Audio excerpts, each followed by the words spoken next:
Welcome to the show. So I'm here with Chris Shebib, and he's an investor-focused realtor, speaker, podcast host. The list goes on and on and on. Award-winning real estate investor. He also presented recently at the Cashflow Recharge event, and he's got over 20 years experience in real estate. He's experienced real estate bubbles, recessions, corrections, all types of stuff. So Chris, introduce yourself to our audience, what you do, how you support the community, and let's go from there. Yeah, sounds good. Well, first, thanks, Sam, for having me on. Really looking forward to this conversation. Yeah, and happy to, and in the introduction, I'll happy to augment that a little bit. So I've had three careers so far. I started as a contractor, then went into technology, lived and worked in Silicon Valley for a number of years, moved back here, did more technology in startups and large enterprise companies, which really is one, it's an interesting path for me to have taken. Not the fastest path, but an interesting one. And it really does help in what I do today in terms of everything I do is forced appreciation. And on top of that, I do a lot of, as you mentioned at the Cashflow Summit, do a lot of financial modeling and business case building and strategizing for myself, but also for our clients. So I work in the Northwest and the east of Toronto, which is also where I invest. And I do, what can loosely be referred to as Bill 23 properties, meaning changing single family homes into duplexes and now third and fourth and fifth units. And then same forced appreciation, just different methodologies in apartment buildings in all three markets. And that's also where I help guide and consult with other investors and helping them achieve their goals. So I've been training and educating investors for a bunch of years now, just in terms of listening very well. Where are you trying to get to? What are your goals? What are you really trying to accomplish? And then the gift and the curse of real estate investing is that it's not a one size fits all. There's a number of different strategies that are available to investors. And that's great, right? Because your goals should be matched with the right markets and the right strategies in order to get there as fast as you can. The challenge investors have, though, is a lot of options can create a lot of burden of education, a lot of sometimes mismatched strategies with goals. So that's really where the consultation comes in, is trying to make sure that we've got the shortest path in between A and B.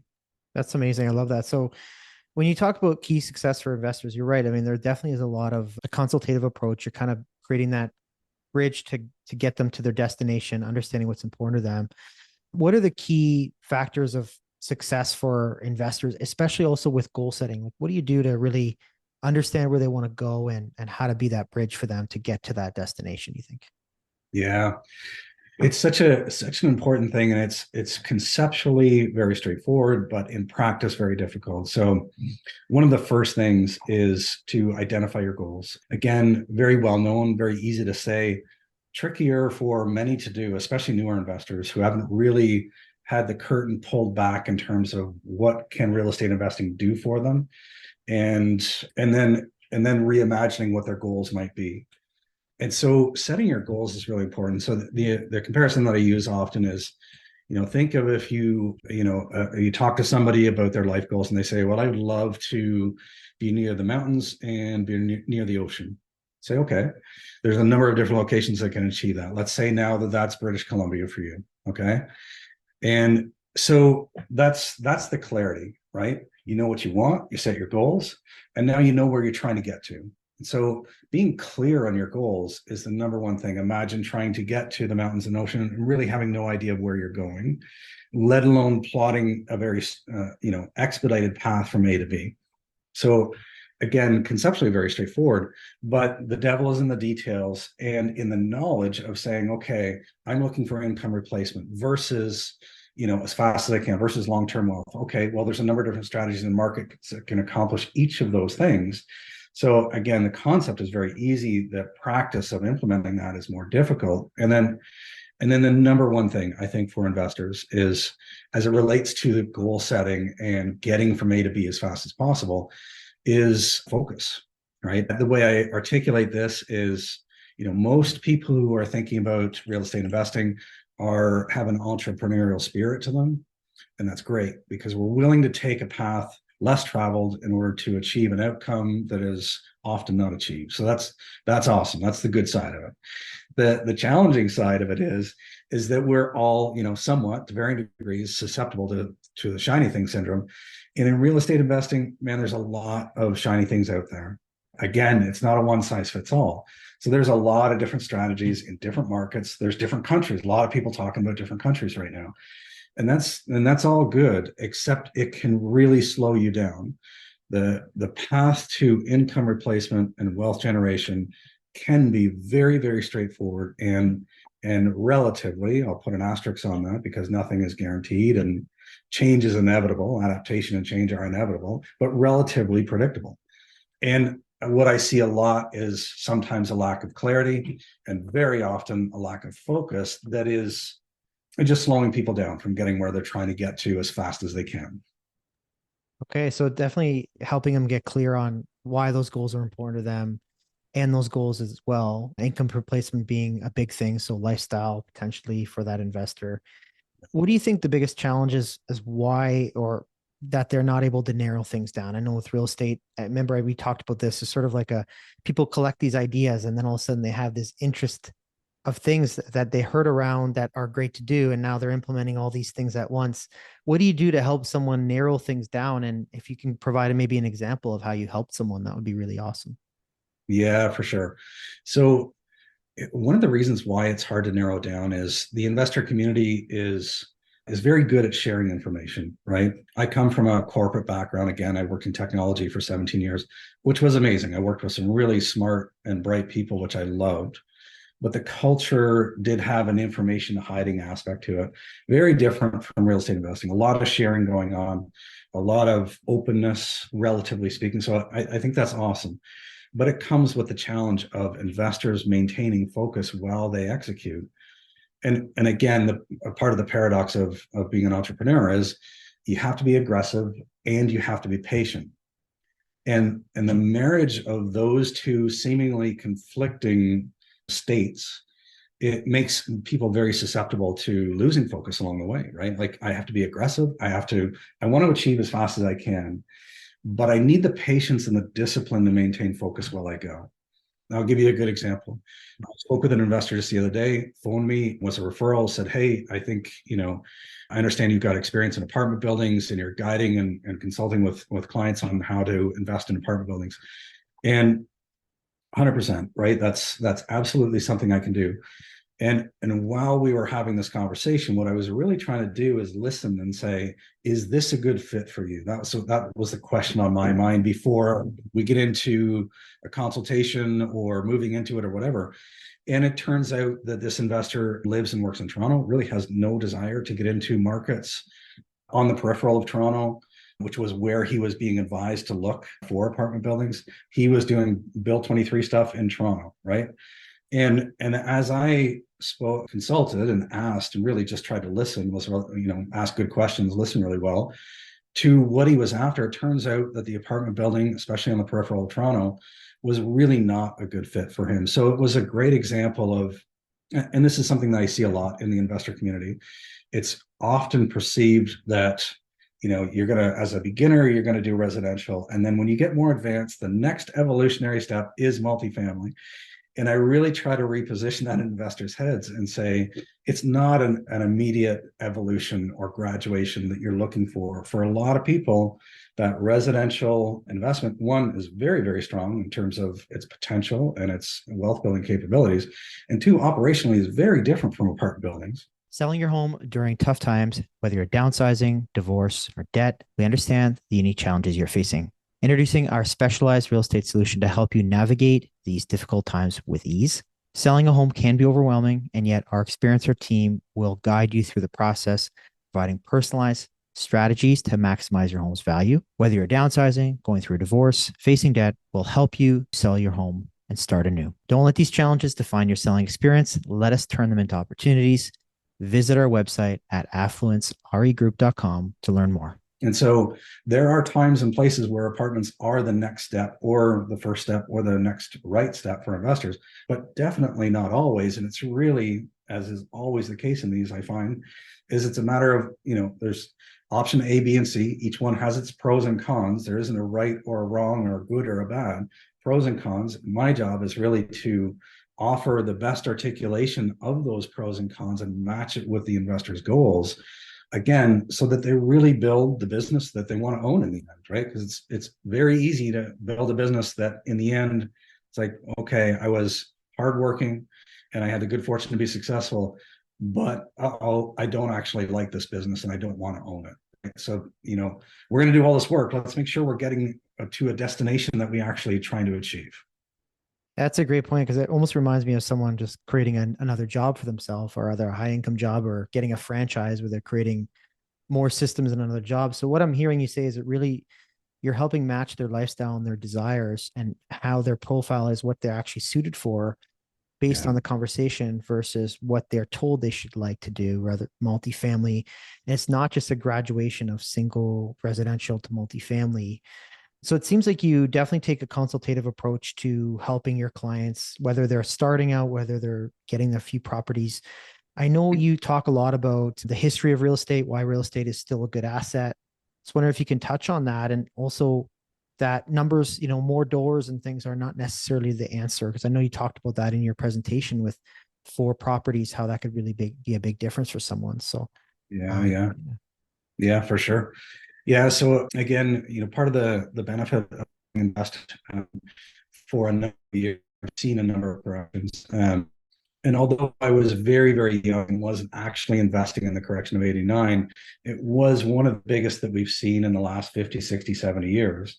So what I did was I went back and I did an analysis on the correction of 89 and really tried to prove or disprove the old real estate adage that you shouldn't time the market, you should spend time in the market. Meaning buy good properties, hold good properties, build wealth doing that. The old adage that, it's time in the market, not timing the market. And so really looking at the correction of 89, and this is another thing that's very important throughout, study all these corrections, study the data, never make macro decisions from micro data, right? And so if we're going to make big strategic decisions, should I invest? Where should I invest? How should I invest? What strategies? Use macro data to make those decisions, but don't look at same sentiment from 2 years ago as is today. Interest rates are a great example. Don't look at one variable in a 10 variable equation and govern your macro decisions based on that. That's a good example of making macro decisions from micro data. 2 years ago, the pitfall was rate chasing, right? I want the lowest, cheapest rate. It's like, hold on, not always the win. You would be better off to position yourself for a slightly higher rate and 4 properties than you would for the very best rate in 1 property. So, think broader than that when you make your bigger, more strategic decisions. But, getting back to the correction of 89, improving or disproving this adage about, time in the market versus timing the market. What I did was I mapped all the market appreciation data throughout that time period. So it was 6 years down, 7 years back up to achieve the same average purchase price in the market. So a 13-year correction, one of the biggest. And what I looked at was in 89, at the peak of the price, if a person was to purchase there versus they had a crystal ball, which nobody does, but if they did, and they waited the 6 years to the very bottom of the market, fast forward 15 years from 89, who makes more money, the person who timed the market or the person who spent time in the market? And the data is clear. The more wealth was built by the person who bought at the quote unquote worst time in the market versus the person who waited the 6 years and bought at the best time in the market. wow. Yeah, exactly. Right. And that's because there's more components to wealth building than just market and average price. Right. And that's so important for investors. When we get barraged with headlines in the media, it's almost always either partial misleading data or just average purchase price, not the holistic picture. Right. And so very, very important as we look at this. And it's the same thing today. Right. If you rewind to 2008, where there were corrections, especially in the US, but also here, a lot of people made a lot of money by investing and doubling down in 2008 rather than waiting until the market was picking up further and further and further. And it's no different today. If you compare the buying experience of today versus 2 years ago, I mean, you're never going to get all conditions to be perfect. You're going to have ebbs and flows, but there's an expression: every day is a good day to make a good deal. right? And no day is a good day to make a bad deal. And so when the market's changing from 2 years ago till today, very, very different conditions, but good deals are good deals, and they're going to pan out over that 5-10 year time frame, so long as you buy and position them well, which gets back into your second part of the question of, this presentation and the 4 properties I'm talking about. It's another myth that I really try to dispel, and kind of sentiment in the investor community is, well, I hear people talking 50 doors and I hear people talking 100 doors. And that's great. There's nothing wrong with 50 and 100 doors. There really isn't. However, it is not the heart of what you need to do in order to be successful. In fact, be careful of the business that you're building, because 50 and 100 doors is a big operation, and that might not be the business you're trying to build, let alone the idea that it's not necessarily a critical path to building income replacement and wealth generation. So, what do I mean by good deals? Every day is a good day to make a good deal. For me, there's a component that is very underestimated in investing, and that is the component of what control do I have over this asset. And again, it's not right and wrong, good and bad, but pros and cons and very important variables and weighting of variables is how I describe that. So for me, it's what has me steering clear of pre-con condos, for example, and emphasizing more in Bill 23, because Bill 23 can set an investor up, purchased properly, can set an investor up for multiple tiers of BRRRRs over the next 5 and 10 years. That's a product where I have a lot of control. I know the density and data and provincial response to the density mandate is clear over the last 10 years. And I can position a property to purchase today, turn it into a duplex, hang on to that for 3 years, refinance it again, put in a third unit, rinse and repeat, and have multiple tiers of BRRRRs. And that's really what it was all mapped out in a data-driven format, but that's really the heart of the presentation that I was giving is, one of these properties can produce significant cash flow on a monthly basis, right? Like net profit on a monthly basis and good net worth. Simply 4 properties can put you right around 10, 12,000 per month and around 2 and 3 million in net worth in 8-9 years. And so again, be aggressive, but be patient. I think a lot of investors hear 8-9 years and they're like, where I was anchored to is, I would love a perfect BRRRR today. Where can I get that? It's like, okay, I understand that. I understand the desire. However, I would be very careful for investors in our area of the world, especially, to chase perfect BRRRRs as the success criteria. Look in the 5 and 10 year time frame, and you'll find a lot simpler models to achieve that success criteria. And again, 10, 12,000 in income replacement, 2-3 million in net worth is life-changing for a lot of investors. And such a small operation, right? 4 buildings, 12 doors, a very small operation to own and maintain for all of that reward in a relatively short time frame. I think it's far too overlooked for a lot of investors. I agree. So when you say control over that asset, obviously that means adding more value, maybe adding another income suite. Are you looking at, when you're doing the consultation with your clients, are you looking at these properties as a strategy, whether it's lot size, whether it's zoning, whether it's, adding another unit as another property in a sense? Like, is that what you're looking at as well when you talk to these clients about helping plan that wealth building journey when it comes to one? Yeah, so I've had I've had the good fortune to do a number of different strategies. So I just want to contextualize what roughly what that consultation process looks like. So first, understand their goals, and second, I would draw from experience across wholesaling and flipping, RTOs, student rentals, changing singles to doubles and triples and quads, Bill 23, and also apartment buildings. So that's really from my firsthand experience, that's a suite of strategies that I'm looking across, and then really trying to match their goals, which includes financial and pure mathematical, for example, financial, lifestyle goals, risk tolerance, their propensity to do renovations, meaning I do all forced appreciation. That does not mean it's the right fit for another investor, for example. So there's turnkey solutions that might not be as strong as forced appreciation, but still extremely strong. So that's the context, right? So I'm a big believer, and this is why I'm emphasizing this. I'm a big believer in, just because I'm doing it does not mean it's the right thing for me to advise them to do. And that's super important for anybody who's coaching or consulting. I feel like that's very critical. Now, to get into what you were just asking, what are these, what am I talking about when I say control? So for me, when I look at changing a single family home into a duplex or a third unit, fourth, that's an example of control for me. So I have this freehold detached building, my single family home. And when I purchase properly, so what am I looking at? I'm looking at zoning, square footage, egress, parking, ceiling heights, conservation areas. I'm looking at all of these variables, and there's lots to be said around each of those. But when it checks all those boxes, well, now I have a ton of control. I have a ton of latitude.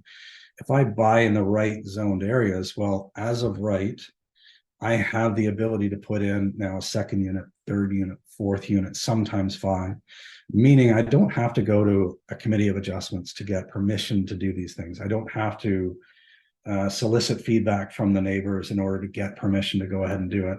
The province has already paved the way for me to go ahead and do that. And so that positions me to buy an asset today, a single family home, and then have the control on timing that works for me, the investor, have the control to add in more units as I go and force up the value. So I get, we look at the last 150 years of data in real estate. It's very, very, very predictable, right? As predictable as you can get in terms of extrapolating forward and saying, are we going to see the average purchase price raise up 7.08%? Well, we've seen that in the last 60 years in the GTA. So the answer is most likely yes, right? And now I add in, so that's the natural appreciation. Now I add in forced appreciation in that control aspect of Bill 23. And that's what really gives me that extra leg up to maintain a strong and fruitful investment while external variables are changing and ebbing and flowing, which they inevitably do. Does that answer your question? It does. It almost seems like you're using that to safeguard the buffers against the market changes going up and down and fluctuating. Yeah. And you're also creating a long-term play with the property. You could do one thing and then another zoning goes in your favor. You could do another. Can you tell us a little bit more about Bill 23? Not too much, but just enough that someone can understand if this could be something that they could use as a strategy and how it could help someone investing in real estate. Yeah, absolutely. So Bill 23 is the last bill that was passed on a provincial basis, just allowing investors to add more density on the province's behalf. So just a quick context on this. The province has been doing this since 2012, adding the ability for the everyday investor, right, to help with the housing crisis, essentially, is what's going on. And so what do we see? We see the Golden Horseshoe being the recipient of a large percentage of Canadian immigration on an annual basis. Mm-hmm. We see the immigration numbers projected to go up year over year over year consistently. So we've got this influx of demand, right? An ever increasing influx of demand year over year, which is super important. The province is responding to this by saying, we don't want sprawl. Sprawl is not good for us. It means more garbage collection, more sewers, more parks on a broader basis, ultimately leading to less tax dollars per square foot. So the province is, I think, doing a very smart thing and saying we would rather density than sprawl. So, okay, we've got a lot of immigration, very desirable place to live, and we're allowing a lot of immigration, encouraging a lot of immigration. Now, what do we do? Because we don't want sprawl, we want density. Well, let's put control into the everyday investor's hands. So let's take the mom and pop investors, people who own 1, 2, maybe 4 properties, and allow them to buy a single family home and add in a second, third, and fourth unit without any development fees. So for your listeners, that's important. If I buy a plot of land and I build a fourplex, well, I'm going to have anywhere between 15 and 25,000 in development fees, depending on the municipality per unit, right? So that's a ton of money. That changes my financials significantly. So again, this is one of those areas that a lot of investors think, well, I duplex the place, I'd love to do development. Careful, it's a different animal, right? So this provincial mandate of Bill 23 is the latest in a long string of provincial mandates to the municipalities within Ontario to allow for the everyday investor to implement more units per home, i.e., more density, on a very effective, cost-effective basis, meaning I can retrofit a second suite within the main home and do it with no development fees. So my renovation costs are relatively low. And the Bill 23, again, the latest in the string of provincial mandates, is allowing now not just 2 units, which has been going on since 2012, but now 3 and 4 and sometimes 5 units. So for the everyday investor, now I can position myself to have a ton of control over this property by adding units, either all in one shot up front, which is fine, more capital, more effort up front to do it that way, or what I'm recommending to a lot of investors based on their capital and risk tolerance is do it in stages, on your timing while you go, and save capital up front.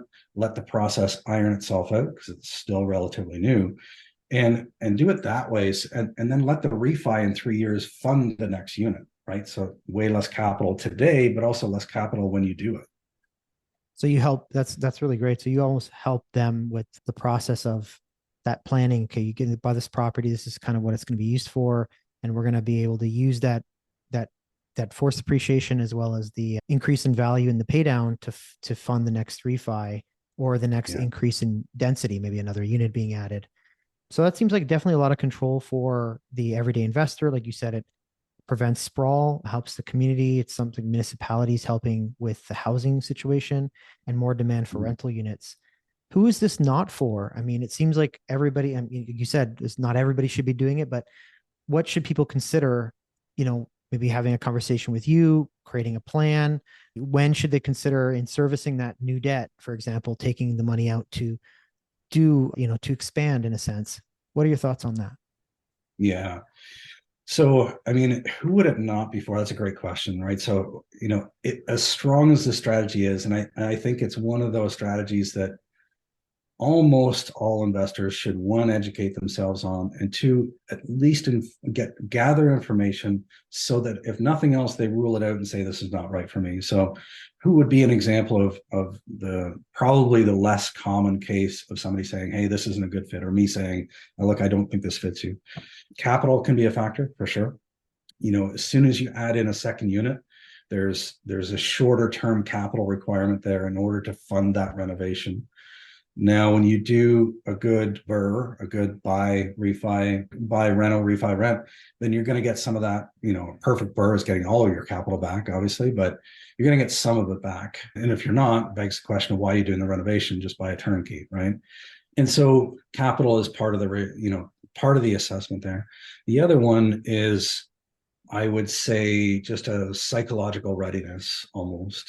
Meaning, when I describe this and the potential, there's, for some investors, the renos can scare them. The unknown of what are you even talking about when you say a second and third unit? This is too new, and it's the burden of education, the burden of familiarity almost is a bit too high. It's all a bit much. I would rather something far more straightforward. And there is no wrong answer there. If the investor's telling me that, or I'm sensing that's 100% the way that is and what we should work with. And so for that investor, at the end of the day, conceptually it's straightforward. It is going to take some work. And if it's not a good fit from a psychological readiness standpoint, it's not the right thing to do, because it'll all feel like a big burden, right? Rather than an opportunity, it'll feel like it's a, round hole, square peg kind of thing, just not a good fit. And then the other one is proximity. And so geographic proximity to the market that you're working in is not the end all and be all. I mean, you can do remote operations. I just caution people against it. I caution people when they're looking at it, because it's a non-trivial variable to overcome, especially for new investors. So if you're not near a market where Bill 23 and doing this multiple phase BRRRR is a good fit, well, I would say, look, maybe we should look into some other strategies. So it almost seems like it's a more effective strategy, gives you more control. It's encouraged by the government, and also instead of the sort of the shiny object or the pre-con, for example, you're chasing those big returns, quote unquote, the big lift of 400 grand where it doesn't happen. Yeah. This seems like it allows you to actually provide more housing, but provide more control. And then those units are actually also not under rent control as well, which I think is a huge win for an investor, their net worth and the situation in general. So that's really, really good. So as far as what you're dealing with now, are you finding a lot of people are starting to take advantage of this? They're taking their equity out. They're doing this, and when they're doing this, for example, we had a situation where a client was looking to get all his money back, and we did a scenario where it was about, I think, $800,000 all in. He'd get 600,000 back from the lift of the property from a single to a triplex conversion. But Mhm. what are you finding right now when people are doing this? Should they consider, are there perfect birds out there, or are they just, is it good to get some of their money back and be able to, increase value and increase that generational wealth component? What do you think about that part? Yeah. So, I mean, I think there's a few things. So, one of the things I did to help investors really get clear, again, clarity and focus being such critical pieces, and not making macro decisions from micro data. So, as I have consulted with, and educated for a bunch of years now, one of the tools that I developed to be able to offer investors is a 21-page report, a custom built report that takes into account their capital, their financing terms, and really it's a flexible model to be able to. So I mentioned Bill 23, the two extremes. You could put in 5 units on day one, you could wait 10 years and put in 5 units then, or you can stagger them in whatever way makes most sense for you and your risk tolerance, your capital availability, and your financing. The model that I built, the 21-page report and the framework that generates it, is flexible enough to accommodate the two extremes and anything else in between, right? And so what is the purpose of a report like that? Well, there's a few different goals to that report. Ultimately, though, it's to step back out of the details and make our best strategic decisions for what fits this investor, and on what timing, right? And so back to your question, what am I seeing out there in terms of burrs and a percentage of capital back? And again, the report is designed to make sure that people are making macro decisions from macro data, and that's the report helps you do that. Meaning, in today's market, some of the best markets that are out there today, because of the interest rates, the primary markets are not quite as strong. The tertiary markets don't make quite as much sense just because the price point isn't low enough relative to the secondary markets. When you look in the secondary markets, and there's more to be said around the definition of those three categories that I'm describing, but in the secondary markets, as an investor looks at it, a lot are scared away by the interest rates rate. Today, what about the interest rates? What about the debt service on my line of credit, my home equity line of credit, where I'm pulling from to fund this?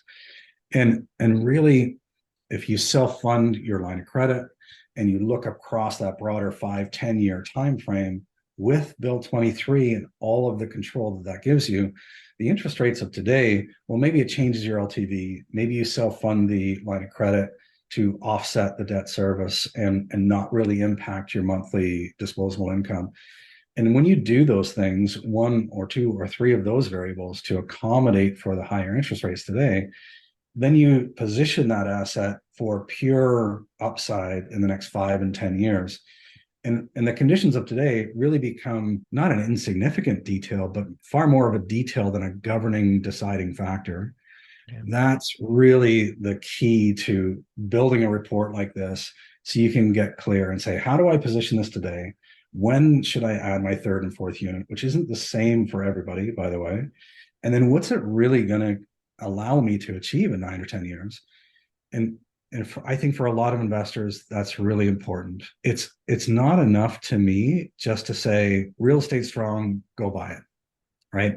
It's true, but be careful, because you want to do it right in order to get there as quick as you can. And these strategic kind of financial models allow investors to see with clarity, not as a guarantee, but from a probability standpoint, from a pure, historical data and extrapolating forward standpoint, this is most likely where I'm going to end up. And so I don't need to be distracted by this, that, and the other thing while I go through my 5 and 10 years. I can stay on course, stay focused, course correct where I need to, because that's inevitable. But it's going to put a rudder on the ship so that I'm course correcting rather than zigzagging all over the place. Right. Chasing strategies. Yeah. Yeah, it seems like it provides a holistic approach, and it actually is like the definition of making macro decisions, big decisions on investing on micro data. So looking at the market, the trends that you've come up with, and specific to that investor and their risk tolerance and their capital, helping them map out how and when they could potentially add more units based on the properties they have or they're going to acquire. Is that right? Yeah, exactly. Although you mix those terms, so it's Yeah, macro decisions from macro macro decisions data, on but macro I know data. what you meant. Yeah, No, for sure. perfect. That's exactly it, right? That's that's we're Yeah. here to get educated. So when we find people that want to do too much at the beginning, so they want to get this bird, like all their money out, and it's cash flowing amazing, and this primary market or Kitchener-Waterloo or your market area, do you recommend then when they have the report to look at the micro data or the information about the market over the time and be patient rather than expect that perfect burnout or they won't do it? Does that make sense? Like, does that help them overcome that hurdle and not making decision, or it has to be perfect to do that, Burr? Yeah, 100%. It's what it does is it de-emphasizes. So what can happen is the conditions of today can eclipse the rest of the picture. And what the report does for you is gives you a 5-10 year view, which puts the variables of today back into the proper place where they belong, which is relevant, but not necessarily your decision makers. And so it really, that's really conceptually what it does is it changes the emphasis of where is my mind, where is my emphasis, what am I thinking most about? And the conditions of today really are again relevant, but not the governors of this big macro decision of, is this a good investment for me to make today? And will I be happy with this in 5 and 10 years from now? Will I thank myself for having done this?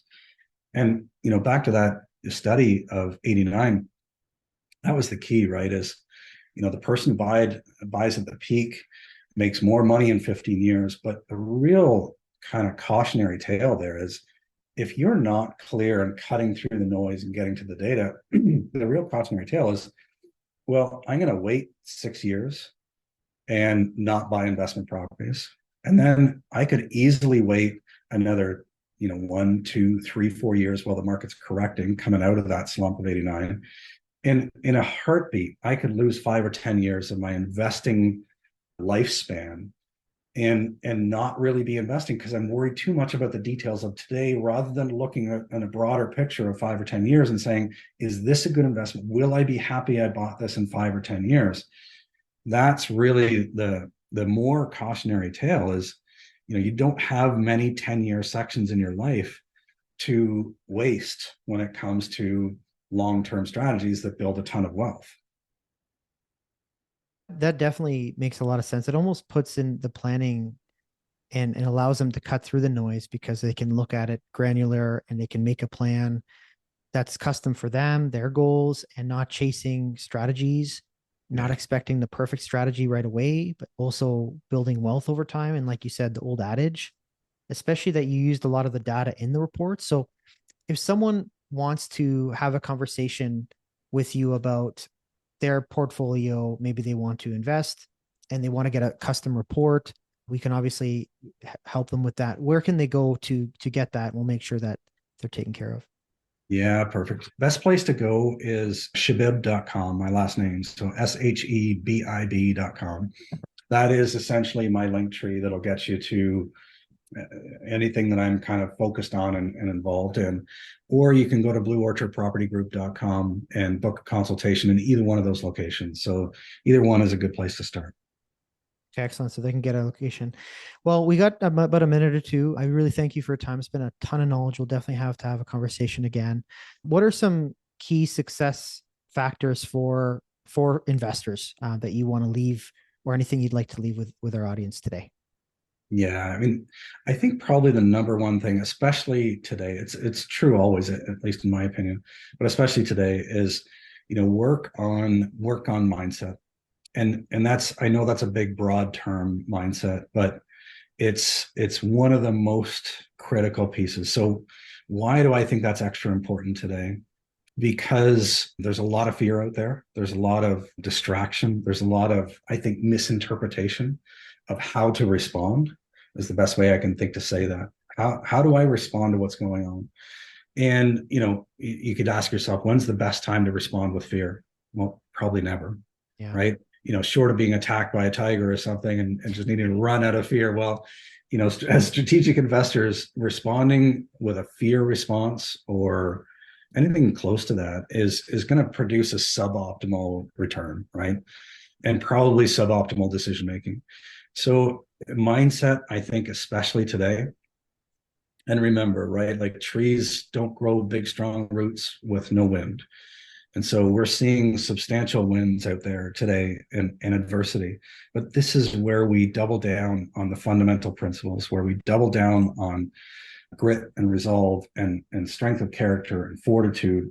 And we think clearly, despite what might be going on out there, because that's what'll help us. And if your answer is no, that's totally good too. But cut through all that, make a good decision, and work on your mindset and all of those characteristics so that you can decide with clarity, do I want to do this, and will I thank myself in the next 5 or 10 years? And that's really the key, right? And if the answer is no, well, of course, there'll be other things that will be a better fit. But for a lot of investors, again, I think the key is gather the information, assess it well so that you can, as the saying goes, be accountable to your future self.